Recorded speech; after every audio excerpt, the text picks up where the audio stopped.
Señor, te damos muchísimas gracias por este año, por nuestros hermanos presentes, por los que hoy no nos acompañan.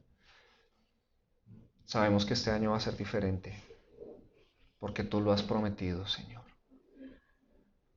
Y vamos a andar caminando sobre el agua si es necesario, pero eso solo lo podemos hacer por fe. Así que te pedimos, Padre, que pongas un espíritu de fe robusta y fuerte en todos nuestros hermanos, en cada uno de nosotros, en cada uno de los que te amamos. Amamos tu nombre, amamos tu obra y queremos seguir adelante y queremos servirte y queremos ser mejores hijos tuyos, instrumentos mejores en tus manos, Señor. Por eso ponemos en tus manos esta serie que hoy comienza y te pedimos que hagas tu buena voluntad con tu palabra y con tu Espíritu Santo en el carácter de cada uno de mis hermanos, en su mente, y esto se vea reflejado en un crecimiento espiritual en todas las áreas, que bendiga sus vidas, sus familias y todo lo que cada uno de mis hermanos hace. Así que nos ponemos en tus manos, Señor, para que venga la luz de revelación, para que venga un entendimiento nuevo y especial, y lo que podamos hoy recibir cambie nuestras vidas, Señor, por el poder de tu Espíritu Santo. Te lo pedimos así, Señor, en tu nombre, Jesucristo. Amén. Y amén. Bueno,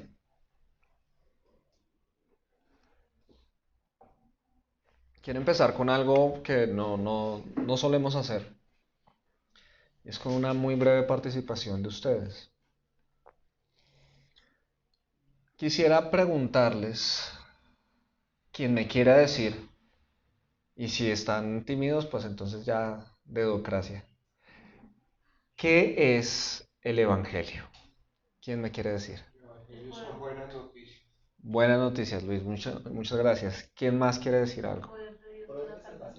Es poder de Dios para salvación. Bien, muy bien. ¿Qué más? El mensaje de Cristo.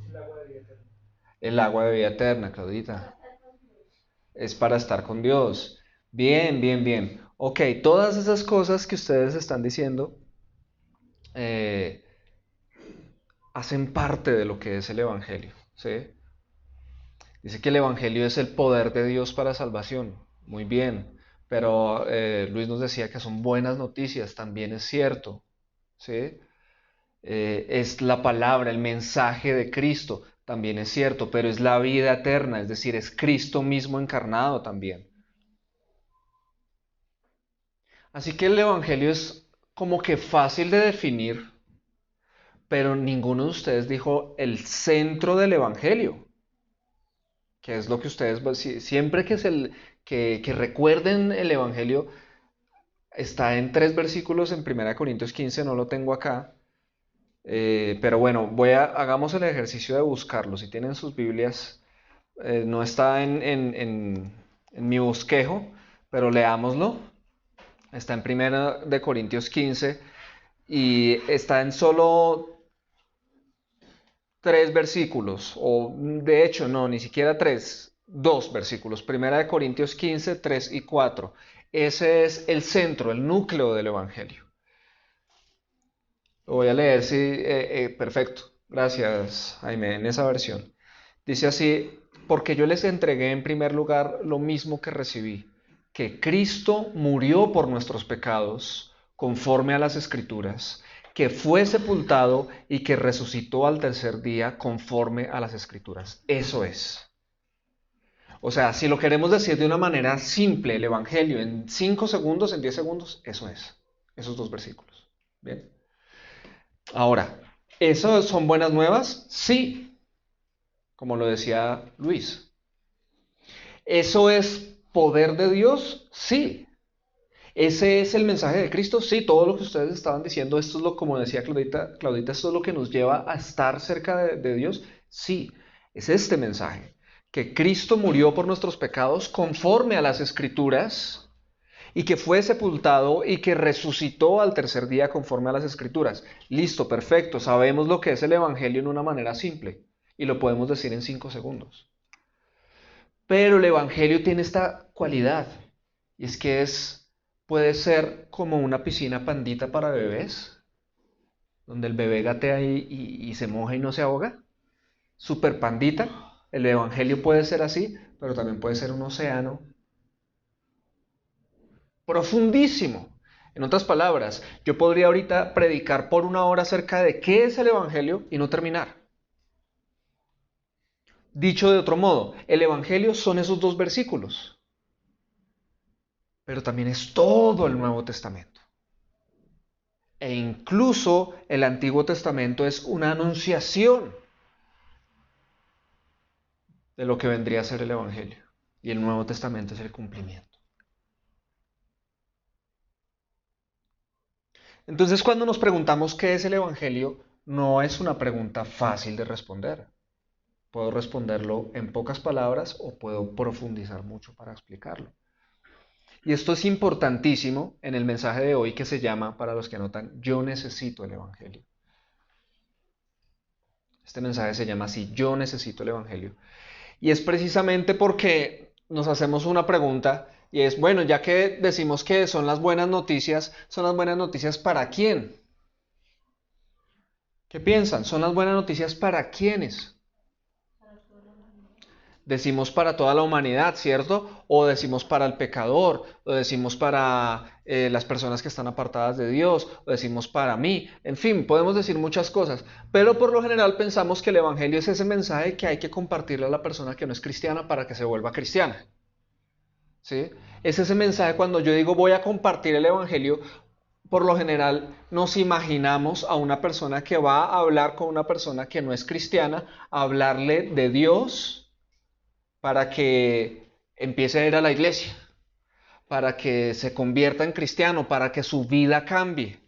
Eso es lo que solemos pensar acerca del Evangelio. Entonces yo les hago esta pregunta, ¿el Evangelio es un mensaje solo para los que nos siguen a Cristo? Porque nosotros no seguíamos a Cristo, ¿cierto? Y por el Evangelio ahora seguimos a Cristo. Pero ya no necesitamos el Evangelio. Hay mucha gente que piensa que ya no.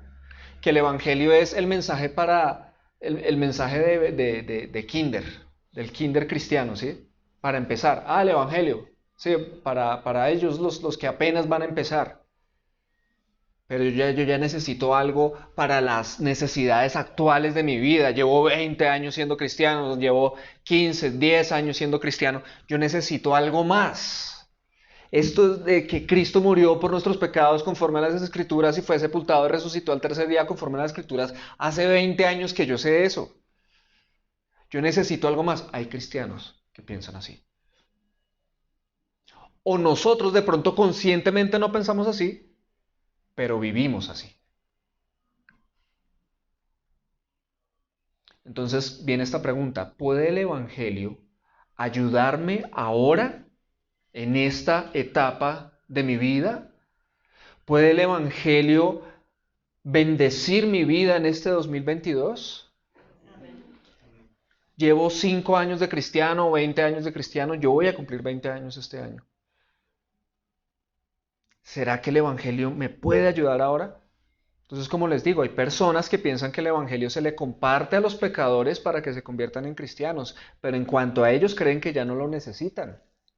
Creen que para tratar con los asuntos presentes de su vida necesitan alguna otra ayuda mejor o más adecuada que el Evangelio. ¿Y saben en qué es lo que les está pasando? Que están empezando a menospreciar el Evangelio. No confían plenamente en el Evangelio. Y déjenme darles ejemplos. Y esto ya tiene que ver con cosas más prácticas. Por ejemplo, listo, sí, yo soy cristiano, me predicaron el Evangelio, que Cristo habría muerto por mí. Yo dije, uy, el Señor me ama tanto, entonces me convertí y ahora voy a una iglesia y me bauticé y esto y lo otro, bla, bla, bla, bla. Imagínense que soy una persona joven, soltera, y estoy hablando estas cosas y digo, y bueno, y yo quiero tener novia, quiero tener pareja. Entonces voy a la iglesia a ver si hay alguna chica bonita o busco en redes sociales otras personas cristianas o en el colegio o en la universidad, busco conocer otras personas cristianas a ver si hay alguien por ahí como un buen partido, ¿sí? Una chica bonita para que yo pueda tener novia.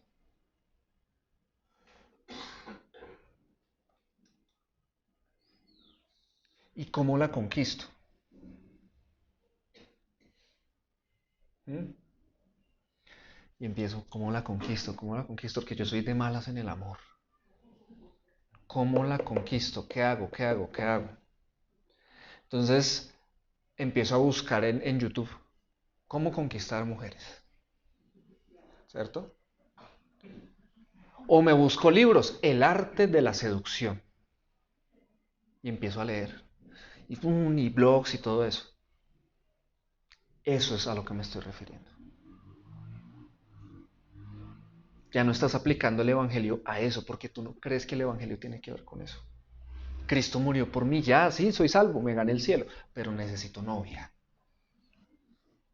Otro ejemplo, quieres mamá, quieres criar bien a tus hijos, quieres ser una mujer, una madre que levante hijos que amen a Dios y que tengan una buena vida. Listo, excelente. Empiezas a buscar también libros en internet, cosas, bueno, en fin. Libros de Sigmund Freud, por ejemplo, de Jean Piaget. Quieres volverte más efectivo en tu trabajo, quieres volverte más exitoso, entonces empiezas a leer libros de Stephen Covey o de Robert Kiyosaki. Padre rico, padre pobre, en fin.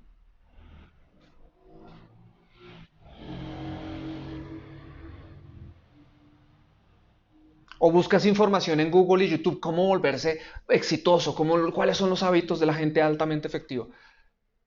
O sencillamente no haces nada. Quiero tener novia, pues voy a ir y a ver qué pasa. Quiero criar a mis hijos, pues los voy a criar. No, no piensas que debas mejorar, sino los voy a criar. O piensas que todo va a salir bien si tan solo vas al trabajo todos los días a hacer siempre lo mismo.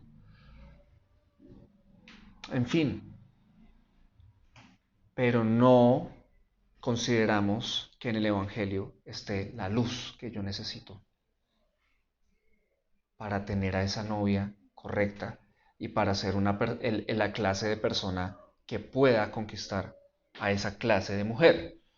No creemos que el Evangelio tenga algo que ver con eso, ni con criar hijos, ni con que ser exitoso, ni con que me vaya bien en mi trabajo, ni con prosperar, nada de eso. Creemos que el Evangelio no tiene nada que ver con eso. Y sí,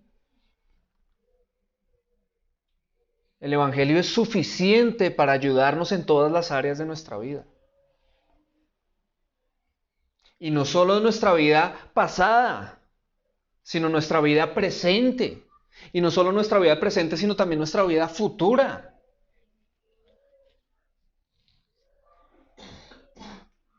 El Evangelio es suficiente para ayudarnos en todas esas áreas.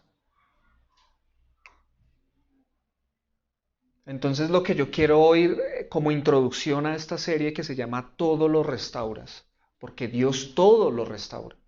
Dios quiere restaurar todas las áreas de tu vida, pero lo va a hacer es así como lo estamos diciendo, por medio del Evangelio. Ahora hay que definir bien el Evangelio, pues de nuevo. El Evangelio no es Mateo, Marcos, Lucas, Juan. No, el Evangelio es todo el Nuevo Testamento, ¿sí? Y todo lo que Cristo dijo, hizo y es.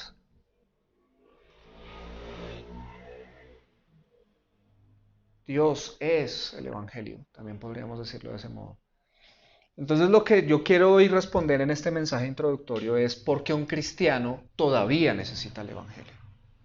¿Por qué tú todavía necesitas el Evangelio? ¿Y por qué si algo te has propuesto para este 2022, subir de peso, bajar de peso, mejorar en esto otro, alcanzar esto, alcanzar eso, lo que sea, una propuesta, una resolución en tu vida este 2022 sea aplicar el Evangelio a todas las áreas de tu vida? ¿Sí?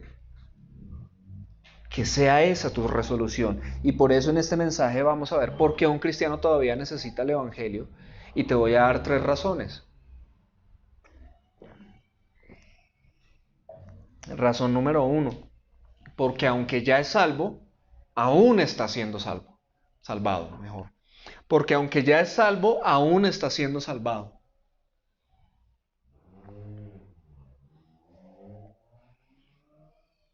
Y eso necesita explicación porque suena raro, ¿cierto? ¿Cómo así que yo ya soy salvo, pero estoy siendo salvado?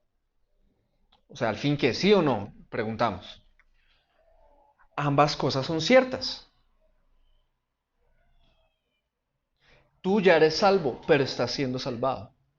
Mira lo que dice Romanos 1, versículos 16 y 17. Porque no me avergüenzo del Evangelio. Aquí está hablando el apóstol Pablo. Porque no me avergüenzo del Evangelio, pues es el poder de Dios. ¿Para qué? Para la salvación de todo el que cree. Del judío primeramente y también del griego. Porque en el Evangelio la justicia de Dios se revela por fe y para fe, como está escrito, mas el justo por la fe vivirá. Y quiero que le prestemos la atención a una palabra concreta: salvación. Porque no me avergüenzo del Evangelio, pues es el poder de Dios para la salvación. ¿Qué es salvación? ¿A qué salvación se refiere este versículo? ¿Qué te imaginas? Si te imaginas ir al cielo después de la muerte, estás equivocado. No sabes lo que es la salvación.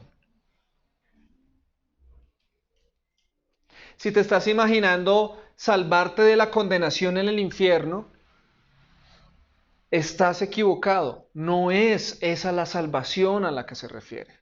Porque realmente la salvación no es escapar de la condenación en el infierno. La salvación no es que cuando yo me muera me pueda ir al cielo tranquilo. No, esa no es la salvación. Esos son los productos de la salvación. Una persona salva, por supuesto, estará en el cielo con el Señor. Una persona salva no va a estar condenada en el infierno, por supuesto, pero la salvación realmente no es esa. ¿Cuál es la salvación? Es principalmente esto: dejar de ser enemigos de Dios y pasar a ser hijos de Dios. Esa es la salvación. Dejar de ser enemigos de Dios y pasar a ser hijos de Dios. Y tú sabes por la palabra en Juan 1:12 que no todos son hijos de Dios. Todos somos criaturas de Dios. Todos somos creados por Dios. Pero hijo de Dios es solo el que cree y recibe a Jesucristo. Cree en Jesucristo y lo recibe. Según Juan 1:12. Entonces, cuando yo no soy hijo de Dios, ¿qué soy? Enemigo de Dios. Y la salvación es que por medio del sacrificio de Cristo, Él vino a morir en la cruz por nuestros pecados, para que por medio de la fe en Él, ese sacrificio sea contado en nuestro lugar. Para que nosotros, siendo enemigos de Dios, ¿por qué? ¿Porque somos colombianos? ¿Porque somos del país de Pablo Escobar, como nos pinta todo el mundo? ¿Por eso es que somos enemigos de Dios? ¿Porque somos latinos? ¿Porque somos bajitos? ¿Porque somos morenitos? ¿Por eso es que somos enemigos de Dios? No. ¿Por qué somos enemigos de Dios, los seres humanos? Por el pecado. Porque los seres humanos todos somos pecadores.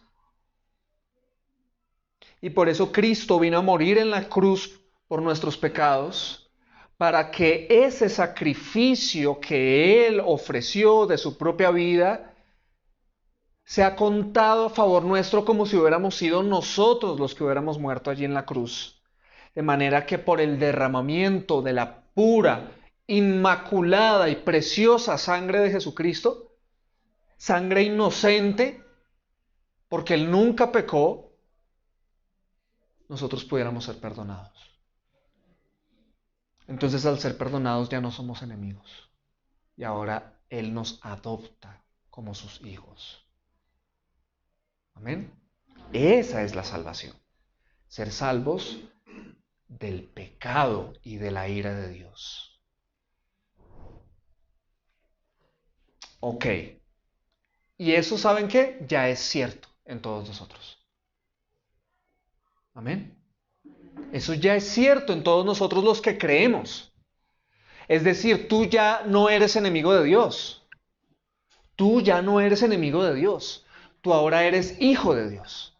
Tú ahora eres una hija de Dios. ¿Sí? Ahora eres amado por Dios. Él ya no está airado contigo, Él ya no está enojado contigo, Él ahora te ama y Él va a derramar sobre ti solo misericordia. Amén. Eso es lo que nos dice el Evangelio. Pero eso no significa que ya somos, que ya nos comportamos como deberíamos. ¿Cierto? ¿Sí o no? Ok. El cristiano desorientado, cuando digo desorientado no me refiero a que esté como perdido, sino a cuando el cristiano no tiene la orientación adecuada en el Evangelio. O el cristiano neófito, el cristiano que apenas está empezando, por lo general piensa que cuando recibe a Cristo ya es salvo y ya tiene todo lo que necesita milagrosamente y lo que va a empezar a pasar es que de ahí en adelante todo le vaya bien. Eso es lo que suele pensar un cristiano cuando apenas se convierte. ¿Por qué? Porque se acerca a Cristo porque está metido en un problema. Todos nosotros nos acercamos a Cristo porque algo malo nos estaba pasando, visible o no, pero estamos buscando una solución, una solución. Y entonces empezamos a escuchar el Evangelio y que somos pecadores y que Cristo murió por nosotros y todo esto. Entonces, ¿quieres recibir a Cristo? Sí, yo quiero recibir a Cristo. Señor, perdóname. Señor, yo quiero ser hijo tuyo, yo creo en ti. Haces tus oraciones, confiesas que Él es el Señor y entonces dices, ya ahora soy cristiano. Entonces ya soy salvo y llega el momento en que crees, soy salvo y empiezas por alguna razón que muchas veces no entendemos. Pensamos que de ahí en adelante todo va a salir bien. ¿Les ha pasado? ¿Les pasó? A mí me pasó.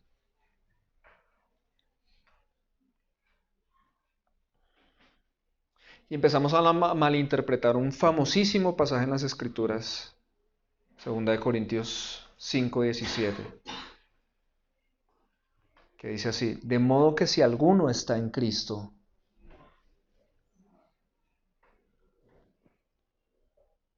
nueva criatura es. Las cosas viejas pasaron, ahora han sido hechas nuevas. ¿Lo leemos juntos? A la voz de tres, 1, 2, 3. De modo que si alguno está en Cristo, nueva criatura es. Las cosas viejas pasaron, ahora han sido hechas nuevas. Ese versículo lo hemos leído muchísimas veces, los cristianos que ya tenemos bastante tiempo. Y el cristiano sin orientación o el cristiano nuevo, neófito, cuando ve este versículo se emociona, le parece maravilloso y entonces ahora cree que ya es una nueva criatura y que todo lo que vivió y sufrió en el pasado se acabó y nunca más va a volver a pasar. Y ahora solo vienen cosas buenas, ¿sí? Y empieza a decir, yo ya soy en Cristo una nueva criatura y todo es nuevo y todo va a cambiar y tiene una esperanza de que a los 15 días se le solucionaron las finanzas y al mes se le convirtió el esposo y no sé qué y todo empezó a cambiar de repente, ¿sí? Ahora, ¿qué es cierto? ¿Es cierto que ya es salvo? Sí. ¿Es cierto que ya es una nueva criatura? Sí. Pero le falta entender algo y es que necesita que esa salvación que ella tiene se aplique ahora a su carácter en todas las áreas de la vida. ¿Y saben cuánto va a durar eso? El resto de la vida. Entonces, si se dan cuenta, un cristiano ya es salvo, pero está siendo salvado. Esa salvación se empieza a aplicar en su vida. Es cierto, ya no es un enemigo de Dios. Miren, Un cristiano de 20 años de cristianismo en comparación con un cristiano de un día, ambos son igualmente salvos. Ambos son igualmente amados por Dios. ¿Sí? Dios no te ama a ti porque ya llevas 25 años de cristianismo. Uy, no, es que este es más fiel, entonces a este lo amo más que este apenas que lleva un día. Este de un día hay que desconfiar. ¿Sí? Hay que desconfiar porque uno no sabe. ¿Sí? No. ¿Sabes por qué? Porque no es por tus obras. No es porque tan bien te has portado en estos 5 años de cristianismo. Tampoco es por los fracasos que has tenido como cristiano. Es por el sacrificio de Jesucristo que Él te ama. ¿Ven el Evangelio otra vez ahí? Es por Cristo. Si tú tienes 15 años de cristianismo y te has pegado unos totazos tremendos en tu vida cristiana, Dios no te odia. Dios no está cansado de ti. Dios, mire, sabe que hasta aquí llegué con usted. No. Él te ama por Cristo Jesús. Y al de un día de cristiano lo ama igual. Amén.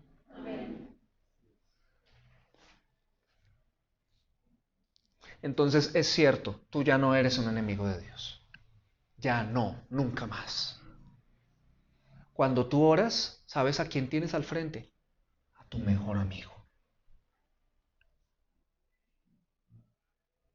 Jesús. Ya no eres enemigo de Dios. Ahora eres un hijo, ahora eres una hija de Dios, eso es cierto.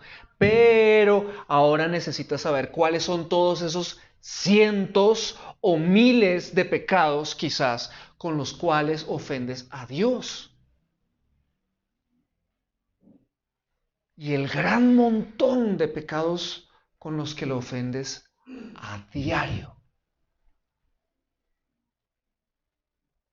Y no solo saber eso, sino cómo dejar aquellos pecados que empiezas a ver en tu vida y sobre todo aquellos que están más fuertemente arraigados en tu personalidad.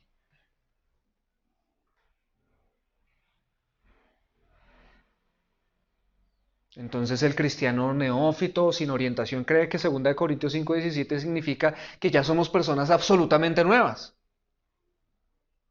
que la naturaleza pecaminosa ya no está con nosotros y que ya no hay conflicto alguno con el pecado. A veces uno piensa que eso es el cristianismo. Yo les puedo decir que yo nací de nuevo el día 3 de noviembre del 2002, pero yo cometí un error durante casi todos estos 20 años, hermanos, y fue idealizar el nuevo nacimiento. Pensar que el nuevo nacimiento fue una experiencia, es una experiencia que como que ¡fum!, una persona de un día para otro cambió y no sé qué cosas sucedieron. Y resulta que en mi experiencia me he dado cuenta que hay personas en las que el nuevo nacimiento se manifiesta de una manera y en las que en otras personas se manifiesta de otra. Por eso hay personas que si tú les preguntas que son cristianas, ven, ¿y tú cuándo naciste de nuevo? Quedan desarmadas porque no saben, porque no tuvieron una experiencia impactante de transformación, sino que ha venido sucediendo.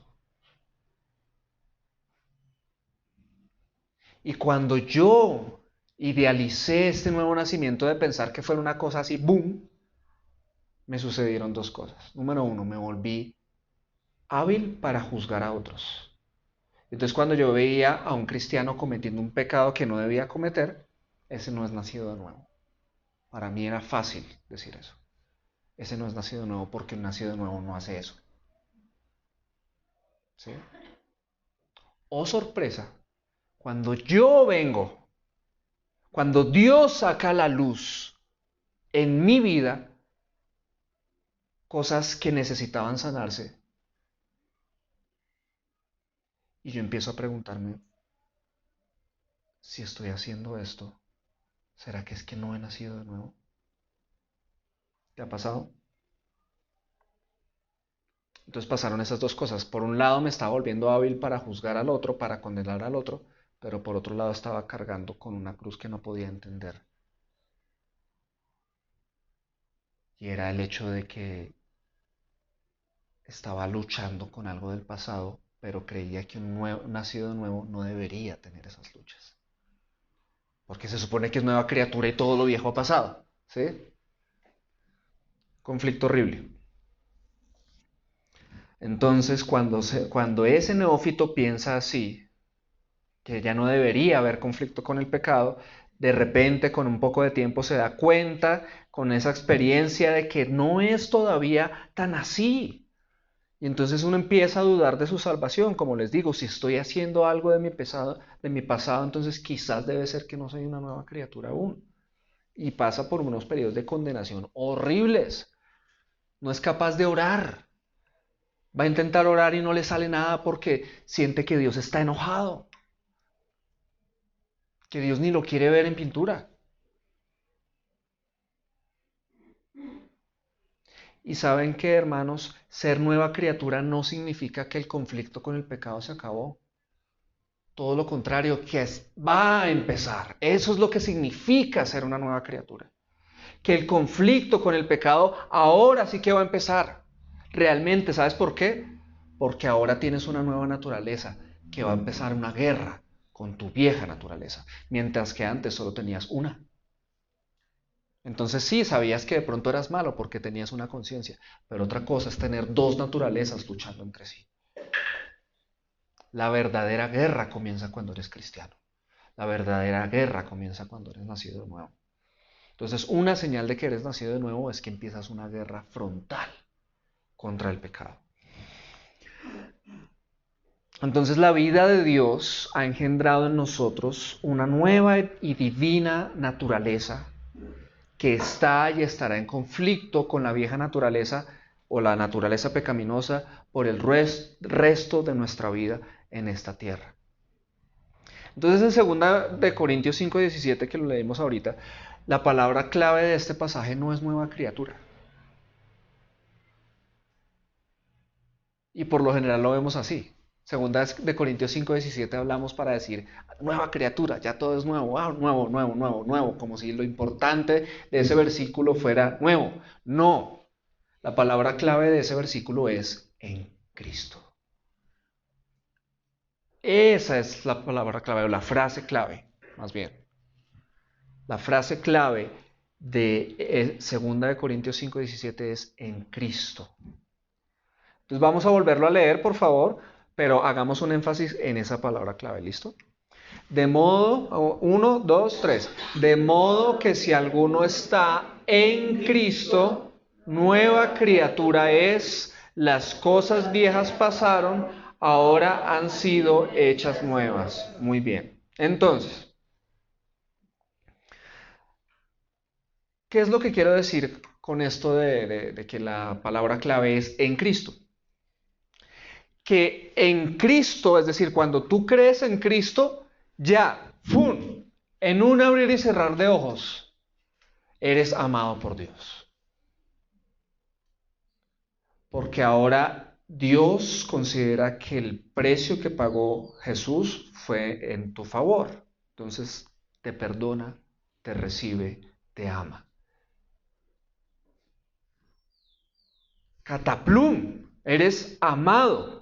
No has hecho absolutamente nada y Él ya te ama. ¿Sí? No has hecho absolutamente nada y ya eres un hijo, una hija amada por Dios. Ya no hay enemistad. Eso significa en Cristo, pero no solo eso, sino en Cristo también significa lo siguiente, que en la medida, desde ahora, en la medida que aprendas a vivir en Cristo todos los días y en todas las áreas, esa nueva creación que ya eres se va a materializar. Es decir, se va a hacer evidente. Es decir, vas a ser más como Cristo y serás literalmente y visiblemente un hijo de Dios. De eso se trata.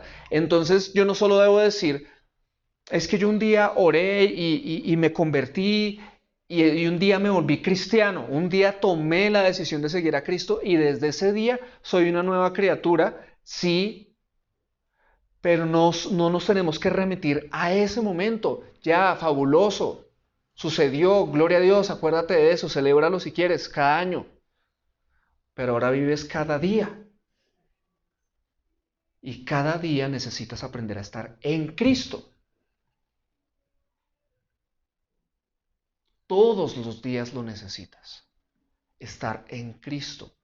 Y no solo todos los días, sino en todas las áreas de tu vida. ¿Bien? De eso se trata la nueva vida. Entonces, ¿necesitas el Evangelio? Sí, ¿por qué? Porque un cristiano ya es salvo, pero está siendo salvado. Amén. Segunda razón por la que un cristiano todavía necesita el Evangelio. Porque solo el Evangelio nos muestra quiénes éramos y cuál es el problema presente.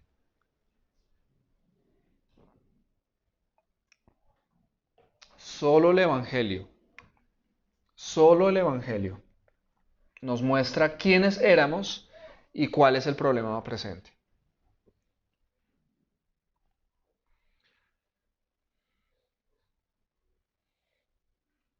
Yo no sé si les ha pasado. No, yo no sé, no. Yo sé que si ustedes han nacido de nuevo, llegó un punto en el que se dieron cuenta de que ustedes antes eran peores de lo que creían.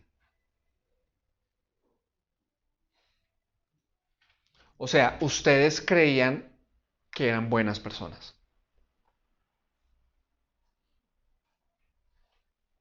Pero nacieron de nuevo y se empezaron a dar cuenta que no era así. Es decir, gracias a la nueva vida que tenemos, podemos ver quiénes éramos, porque antes no podíamos. Yo les he contado mi historia. Yo creía que yo era un muchacho espectacular, porque yo cogía a mis amigos y los cuadraba con mis amigas.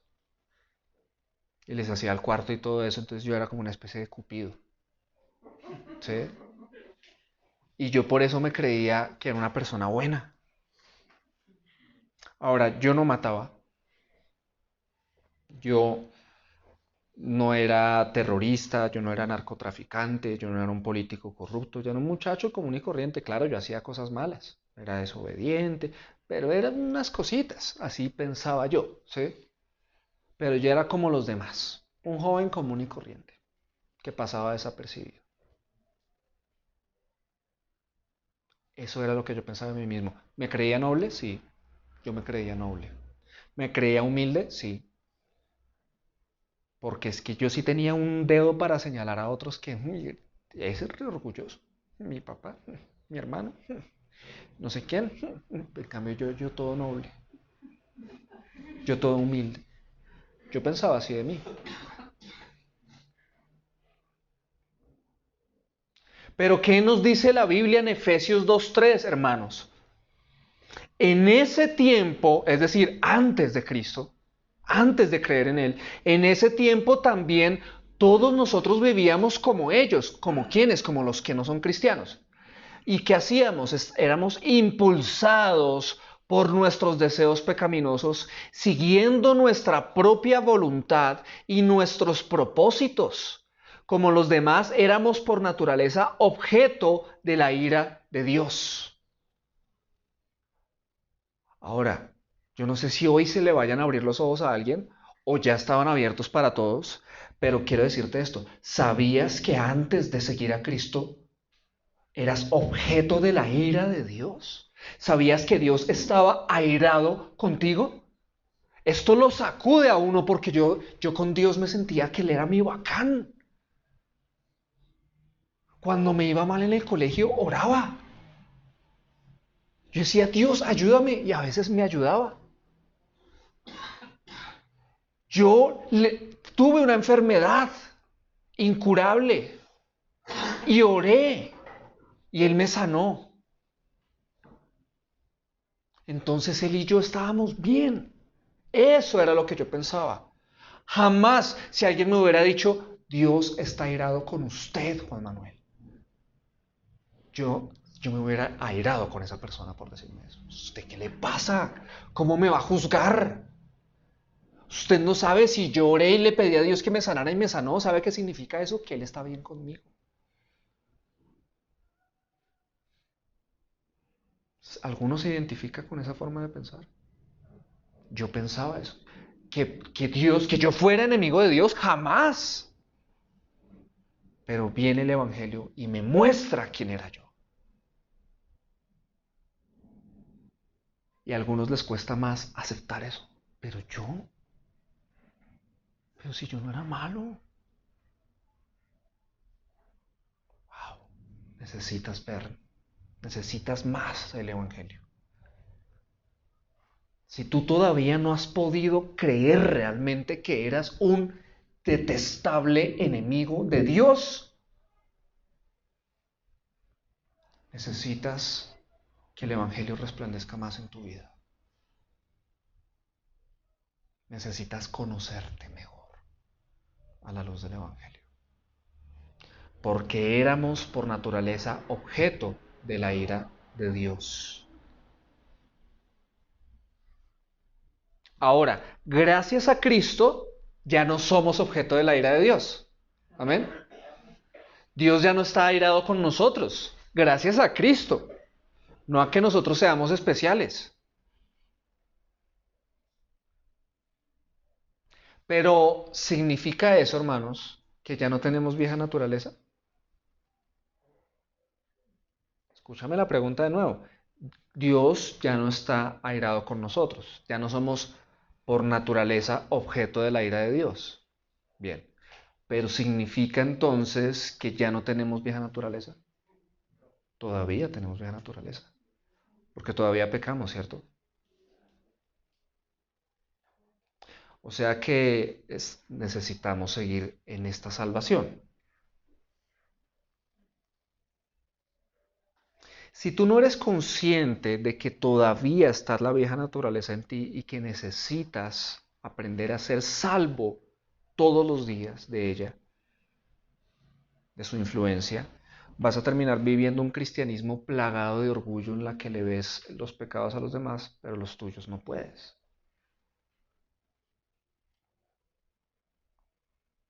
Pero si eres consciente de que sí está allí la vieja naturaleza en ti y aprendes a entender cómo opera, vas a poder trabajar enfocado en lo que debes realmente. Ahora, la vieja naturaleza no es, atención, no es meramente la tendencia a hacer el mal, porque a veces pensamos de una manera moralista la naturaleza pecaminosa.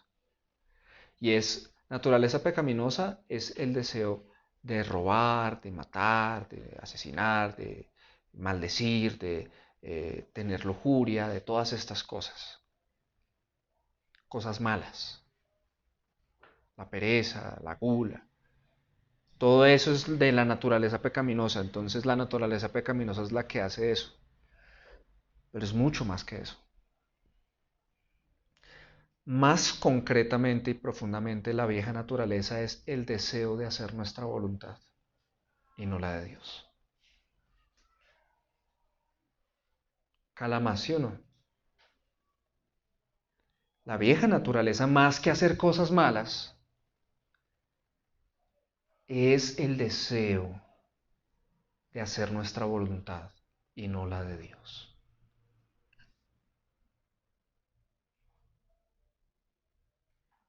¿Lo puedes ver ahí en Efesios 2:3? Miremoslo de nuevo. En ese tiempo todos nosotros vivíamos como ellos, impulsados por nuestros, ¿qué? Deseos pecaminosos. ¿Y cuáles son esos deseos? De seguir nuestra propia voluntad y nuestros propósitos, aunque sean cosas buenas.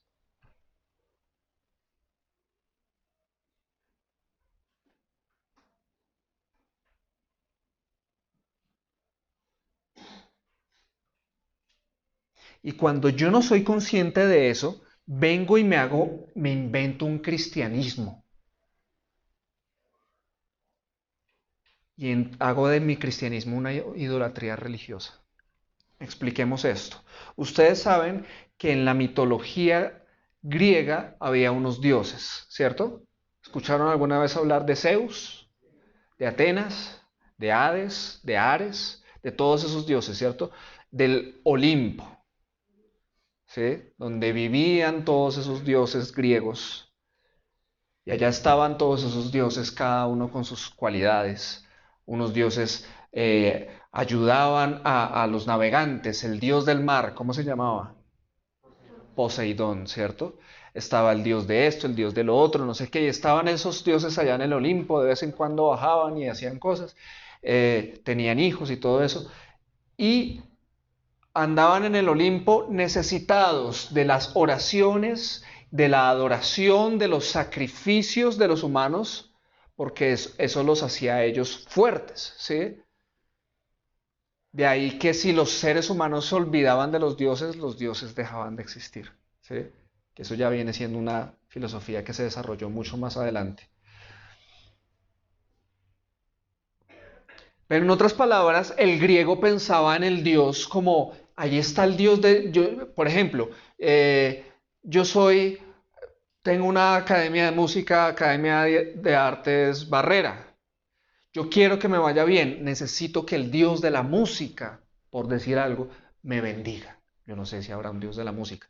Pero entonces iba al Dios de la música y le ofrecía un sacrificio o hacía algo para que él me bendijera, ¿sí? Después viene la mitología romana, que entonces ya no es Zeus, sino es Júpiter, es Venus, es Mercurio, ¿sí? Los nombres de los planetas vienen precisamente de los nombres de los dioses romanos, pero es la misma historia. Todo sucede exactamente igual. Después, todos esos dioses y cada cultura tenía su mitología y se basaba en lo mismo. La mitología babilonia, la mitología nórdica, los vikingos tenían sus dioses, Odín, ¿sí? Thor, eso ya estamos un poquito más actualizados con esa mitología nórdica, pero se basa en lo mismo, de cómo yo puedo hacer algo para ellos para que ellos me bendigan a mí. Después viene el cristianismo y se extiende por todo el imperio romano. Y cuando se extiende y se vuelve poderoso, se empieza a corromper y se pervierte el cristianismo. Y a manera de poder conquistar las culturas paganas, les ofrecen la misma mitología, solo que ahora en nombre de santos. Entonces ahora está San no sé quién, que es el que ayuda a los panaderos, el San no sé qué, la Santa no sé qué, que ayuda a los novios, el santo de los solteros, la Santa de no sé qué. ¿Y tú qué vas y haces? Lo mismo, la monedita, San no sé qué, ayúdame en el viaje, ¿sí? O la Virgen de no sé qué, la Virgen que ayuda a los camioneros, la Virgen que ayuda a los no sé qué. Vaya y conságrele al divino niño de no ta, ta, ta, y verá que le va a ir bien, ¿sí? Es exactamente lo mismo. Idolatría religiosa. ¿Qué puedo hacer yo por este Dios, por este santo? Claro, como el catolicismo o el cristianismo se tiene que mantener en que es monoteísta, ya no puede llamar a estos dioses, pero los llama santos. Pero la relación es la misma. ¿Qué puedo yo ir a pedirle? ¿Cómo me le postro? ¿Qué le digo? ¿Qué le doy? Para que me dé lo que necesito. Pero la historia no se acaba ahí. Entonces viene el cristianismo protestante, el cristianismo evangélico, a decir, eso es idolatría, no sé qué decirse más, eso está muy mal. Y nos paramos acá y nosotros sí somos los verdaderos. Pero venimos a la iglesia y nos sentamos, Señor, bendíceme mi trabajito, Señor, esto y lo otro, Señor, no sé qué decirse más. Y Dios te dice, vive para mí, sírveme a mí. Ay, yo no tengo tiempo. Dime, ¿no es lo mismo?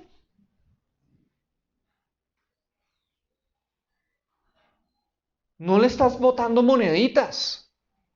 Quizás algunos están diezmando para que Dios los bendiga. Cuando nosotros diezmamos es por gratitud, porque ya nos bendijo.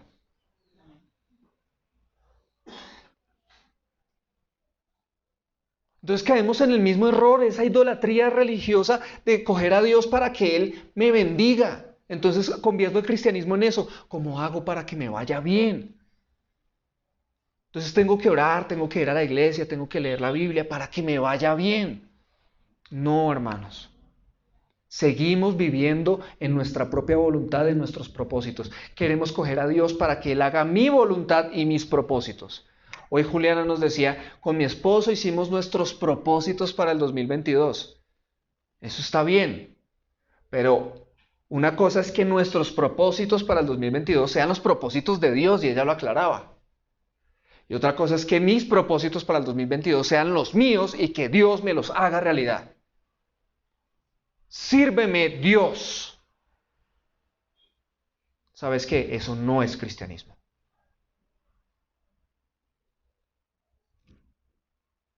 Entonces yo quiero decirte, ¿en qué áreas de tu vida estás haciendo tu propia voluntad? Piensa en todas las áreas de tu vida. ¿En qué áreas de tu vida estás haciendo tu propia voluntad? Te levantas, vas y haces y solo piensas en lo que tú quieres. ¿En ningún momento cuentas con Dios? ¿En ningún momento te interesa saber qué dice la Biblia acerca de eso? Y bendíceme, eso sí. Señor, bendíceme. ¿En qué áreas de tu vida estás haciendo tu propia voluntad? ¿En qué áreas de tu vida estás siendo dirigido según solo tus propios planes y propósitos? Y estas preguntas son serias, hermanos. No es solo para que reflexiones acá mientras estoy hablando. Es para que te vayas a tu casa y en estos días, en tus tiempos con Dios, te preguntes esto. Trabajes en ti. ¿En qué áreas de tu vida estás haciendo tu propia voluntad? ¿En qué áreas de tu vida estás siendo dirigido según tus propósitos y planes? Si logras encontrar en esta área, estoy haciendo mi voluntad, en esta área, en esta área, en esta área, quiero decirte esto, en esas áreas estás viviendo carnalmente. En esas áreas estás siendo guiado por tu naturaleza pecaminosa. Porque eso es lo que hace la naturaleza pecaminosa. Vivir según su propia voluntad, sus propios propósitos, sus propios planes. Entonces, ¿por qué necesitamos el Evangelio?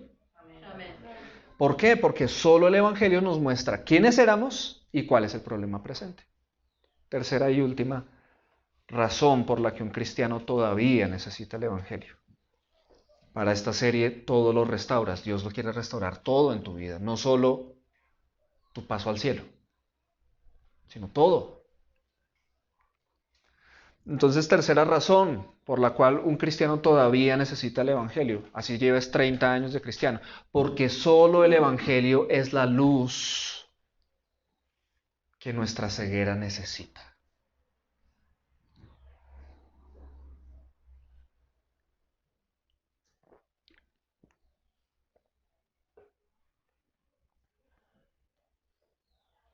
Y aquí estoy entrando en términos tremendos porque estoy hablando como de una ceguera presente, ¿sí o no? Porque solo el Evangelio es la luz que nuestra ceguera necesita. Estoy diciendo, no necesitaba. Cuando yo era ciego, ahora puedo ver. Bueno, pues vamos a ver eso.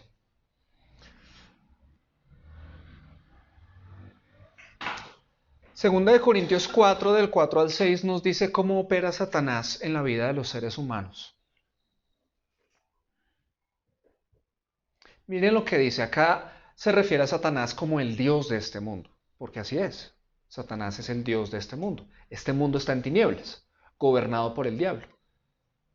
El diablo es el Dios de este mundo en tinieblas. Entonces dice así, en los cuales el Dios de este mundo ha cegado el entendimiento, es decir, la mente de los incrédulos. Está hablando de los incrédulos, ¿cierto? Los incrédulos están ciegos, no pueden ver. ¿Para que no puedan ver qué? Para que no vean el resplandor del Evangelio de la gloria de Cristo, que es la imagen de Dios. Versículo 5, porque no nos predicamos a nosotros mismos, sino a Cristo Jesús como Señor y a nosotros como siervos de ustedes por amor de Jesús. Versículo 6, pues Dios, atención, Pues Dios que dijo, de las tinieblas resplandecerá la luz, es el que ha resplandecido en nuestros corazones para iluminación del conocimiento de la gloria de Dios en el rostro de Cristo. Ok, ¿qué es lo que está diciendo este versículo concretamente? Que una persona que es incrédula está enceguecida por Satanás, ¿sí? Y a causa de esa ceguera no puede ver el Evangelio. Se lo dicen y dicen, ¿y qué? ¿Sí? Incluso aquí lo puede entender, pero aquí no le produce nada, porque está ciego, porque Satanás lo tiene ciego.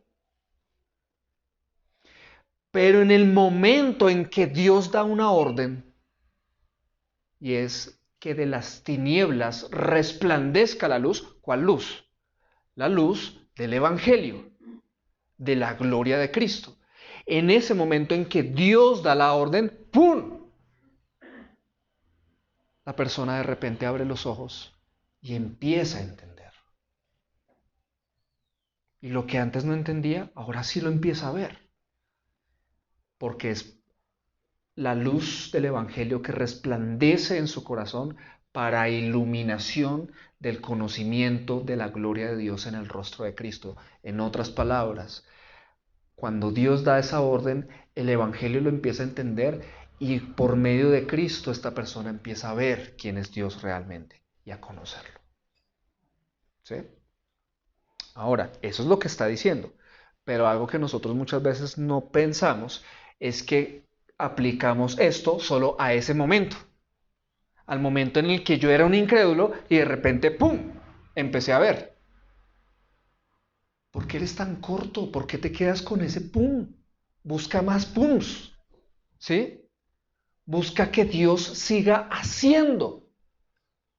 No te quedes con lo que Dios hizo. Ustedes nunca me van a escuchar a mí hablando, ay, es que los tiempos del primer amor. Cuando yo me convertí al cristianismo. Y no está mal que tú escuches a una persona hablando así. Aquí hay personas que los he escuchado hablar así. Pero ¿sabes qué me transmite eso? Que te quedaste en el pasado con algo que quisieras tener y que dices que no has vuelto a tener. Pues yo te digo, hermano, búscalo. Busca que Dios vuelva a iluminar, vuelva a iluminar, vuelva a iluminar y que sean experiencias crecientes, no te canses. Porque Dios puede seguirlo haciendo, pero ¿sabes cómo lo hace? Por medio del Evangelio. Yo hoy puedo decir, solo por la misericordia de Dios, porque es solo por la misericordia de Dios. Cuando yo hablo del primer amor, no me refiero a algo de hace 20 años. Me refiero a ahora. Y yo creo que esa es la voluntad de Dios para todos nosotros. Que nuestro amor con Dios se renueve día a día, día a día, día a día.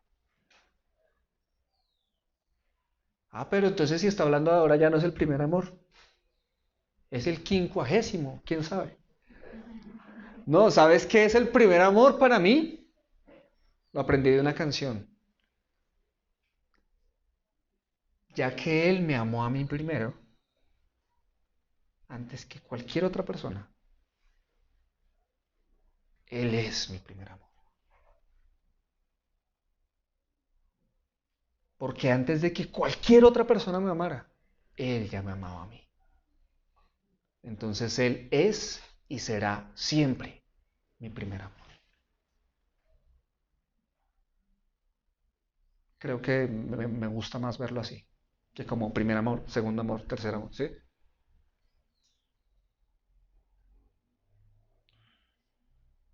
Entonces yo quiero, a la luz de esto que acabamos de ver, hacerte la siguiente pregunta. ¿Tú ya puedes ver perfectamente el resplandor del Evangelio en tu relación con tu cónyuge y tus hijos? ¿Puedes decir que sí o que no? Sé sincero. Tú ya puedes ver con toda luz del Evangelio tu relación con tu cónyuge y tus hijos? Tú puedes ver que ya la luz del Evangelio está resplandeciendo perfectamente en tu vida sexual, soltero o casado. ¿Tienes alguna adicción? Puedes ver en este momento ya el Evangelio resplandeciendo todo y sacando todas las tinieblas. Ya lo estás experimentando. Puedes ver que el Evangelio ha sacado todas las tinieblas y ya no tienes tendencias a exagerar, a mentir o a hablar de lo que no debes. Puedes ver el Evangelio ya resplandeciendo en el manejo de tu tiempo y de tu dinero. ¿Está ya resplandeciendo el Evangelio en el uso de tu celular? Y etcétera, etcétera, etcétera, en todas las áreas de tu vida. ¿Saben yo qué tengo que decir? No. En todas las áreas de mi vida todavía el Evangelio no está resplandeciendo como debe. Por lo tanto, necesito el Evangelio. Si reconoces que hay áreas en las que no sabes qué hacer en tu vida, ni cómo el Evangelio se relaciona con esa área, entonces significa que en esa área estás en tinieblas. Hay que reconocerlo.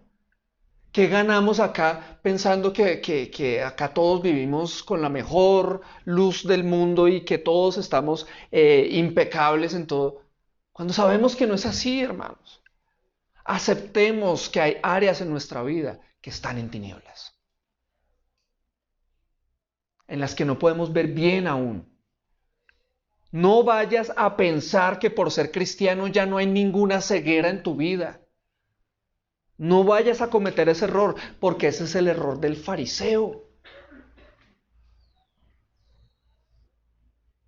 No vayas a pensar que por ser cristiano ya no necesitas ver más. ¿Ya listo? Hace 20 años que ya no soy ciego. Ya no necesito ver más. Porque ya puedo ver. No caigas en ese error. Porque ese fue el error de los fariseos en Juan 9, del 39 al 41. Mira lo que dice. Esto es tremendo. Juan 9, del 39 al 41. Dice, luego Jesús dijo, yo he venido al mundo para juzgarlos a todos. Escucha las palabras de Jesús. Y con esto vamos a ir cerrando. Yo he venido al mundo para juzgarlos a todos. Les daré vista a los ciegos y se la quitaré a los que ahora creen ver bien. Algunos fariseos que estaban por allí lo oyeron decir esto y le preguntaron, ¿quieres decir que nosotros también somos ciegos? Si alguien te dice a ti que estás ciego, ¿tú cómo respondes? ¿Yo? Si yo soy cristiano. Ellos eran fariseos, el pueblo escogido de Dios. ¿Quién más había en la tierra como ellos? Nadie. Israel. ¿Quieres decir que nosotros también somos ciegos? Jesús les contestó, si ustedes reconocieran que no ven tanto como creen, Dios no los culparía por sus pecados. Pero como creen ver muy bien, Dios sí los culpará por sus pecados. Entonces, hermano, ¿crees que ves perfectamente?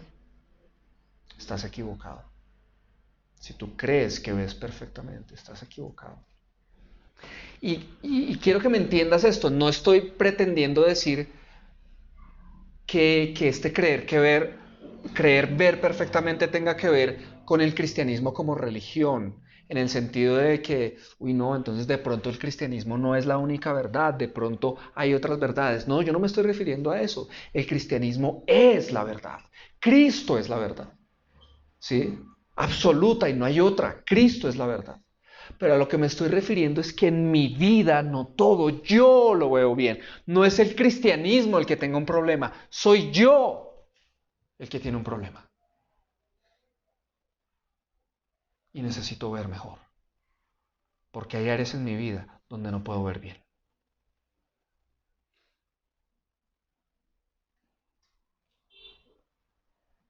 ¿Crees que el Evangelio no sirve para restaurarlo todo en tu vida? No, sí, el Evangelio que me ayuda a mí en cuanto a lo que es oración, fe, todo eso, pero plata, no. Solucioname esto por otro lado. ¿Crees que el Evangelio no sirve para restaurarlo todo en tu vida? Estás enceguecido. ¿Crees que necesitas ver?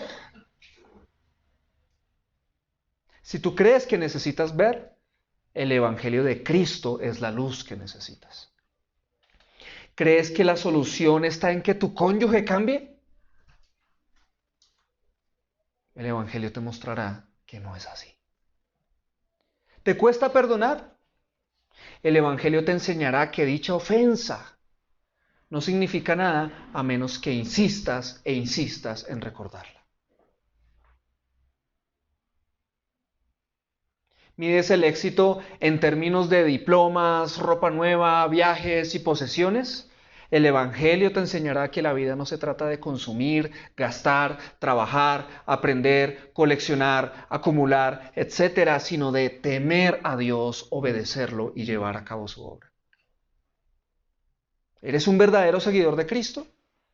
El Evangelio te enseñará que seguir a Cristo no es ir a la iglesia cada 8 días y hacer devocionales corticos todas las mañanas.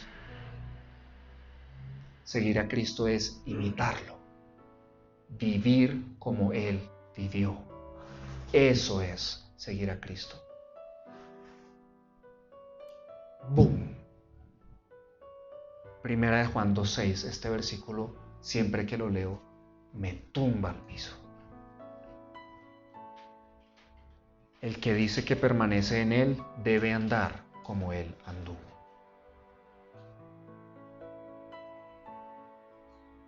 Por lo tanto, si yo en algo me parezco a Jesús, es obra de Él. Es obra del Espíritu Santo. Amén. Pero si hay algo de mí que no se parece a Jesús, ese soy yo. Y necesito luz.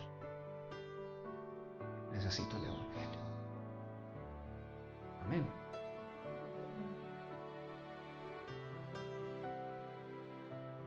Entonces yo te pregunto, ¿andas como Jesús en todas las áreas de tu vida? Reflexiona seriamente, por favor. ¿Andas como Jesús en todas las áreas de tu vida? Si tu respuesta es no, entonces puedes decir conmigo, yo necesito el Evangelio.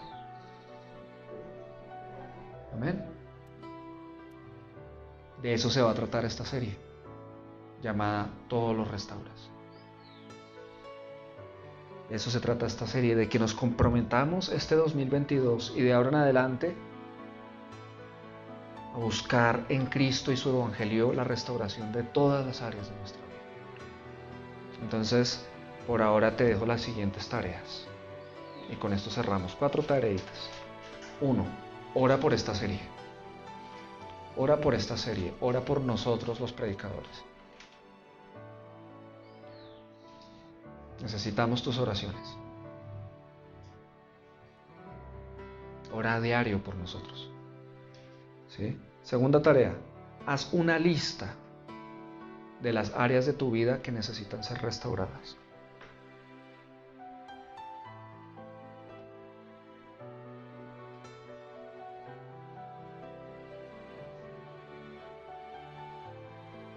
Haz una lista de las áreas de tu vida que necesitan ser restauradas.